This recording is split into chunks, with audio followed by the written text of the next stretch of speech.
finally, you've seen Ant-Man. I can talk about it. You guys don't know how tough it's been to have seen this movie a couple weeks before it came out and not even being able to tweet about it. It's such a good movie, and now I get to talk about it. Tweet at me and tell me what you thought at Brandon Davis BD. But right now, we're about to talk about those post-credit scenes. What did they mean? I'll explain it to you, but obviously that means spoilers. If you haven't seen Ant-Man, pause, get out. All right, you're still here? Let's go. All right, so that first post-credit scene is kind of self-explanatory, right?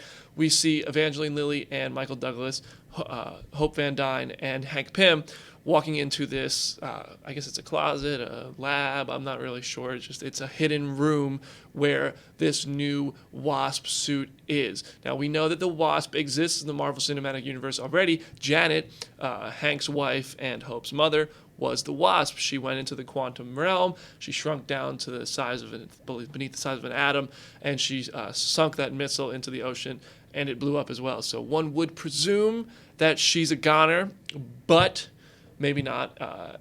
Director Peyton Reed, I sat down with him, and he told me that there was a flash of a person or something, somebody or something, in that when Scott was going to the quantum realm and coming back. I caught it, so I asked him about it, and he confirmed there was something, but he didn't tell me what it was. But back to the post-credit scene. This does mean that Hope is going to be the Wasp. Will she be the Wasp in Civil War or an Avengers movie? There is no way of saying for sure. We do know that Ant-Man is going to pop up in Civil War, and I love this movie, and I hope that we get way more Ant-Man stories. There's no confirmation of another Ant-Man standalone film just yet, but this could mean that Ant-Man and the Wasp, Evangeline Lilly's the Wasp, Hope Van Dyne, is going to pop up in future Marvel movies of these ensemble movies like Civil War or Avengers Infinity War, or maybe even like the Spider-Man film, because we got that Spider-Man reference at the end of the movie. Okay, but next post-credit scene.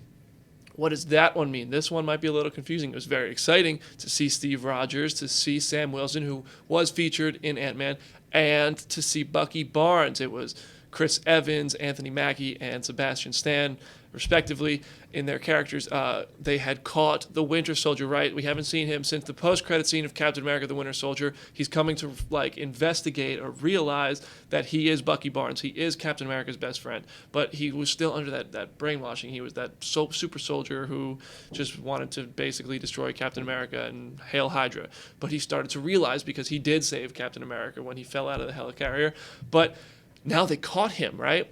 But what is the real mind-blowing part of this scene is the fact that they're acknowledging the Registration Act. I think it was Rogers who said, "We can't call Stark, the Accords won't let him help." What are the Accords? Now, the Registration Act, for those who don't know, the upcoming movie is Civil War, and in the comics, the government enacts this Superhero Registration Act, and it means that superheroes have to register with the government under their real identities, which was a huge problem for Spider-Man because nobody knew that Spider-Man was Peter Parker at that point in the comics. So what is the problem with what is the problem with that, or why are they doing that now? See, after Age of Ultron and this big cataclysmic event where it could have ended the world because of Iron Man, Tony Stark's actions, the government is probably going to use that. Maybe there will be another cause after that in the beginning of Captain America Civil War that really forces them to enact this Registration Act, and Tony Stark is for it, and Captain America is against it.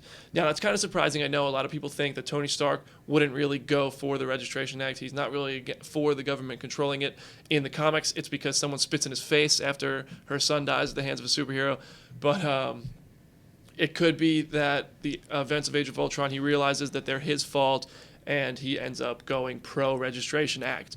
But that just shows that they're really diving into it. This was the first look at Civil War. It's really exciting. Whose side is Bucky going to be on? Is he going to be the next Captain America, just like in the comics? Or will Sam Wilson do it? Or will Chris Evans and Steve Rogers continue their run as Captain America? It's just really exciting, obviously. I'm talking fast. I'm talking emotionally. I love these movies. I love that post-credit scene. I can't wait for Captain America Civil War. Hell, I can't wait to watch Ant-Man again. I've seen it twice already, and I'm going to go again opening weekend just because I love it. Should I shrink Ant-Man size? Yes, it really did work. I'm really on the desk with my minion who's in every video. Make sure you subscribe to Comicbook.com's YouTube channel for more news, interviews, and clips, and follow us on Twitter at ComicBook. We're going to be picking Ant-Man apart all weekend. References, Easter eggs, everything you want to know. Don't miss it. I'll see you later, guys. I got to go back to normal size. Have you guys been to Comic-Con before? I never have. My first time. Hannah, although has... I have.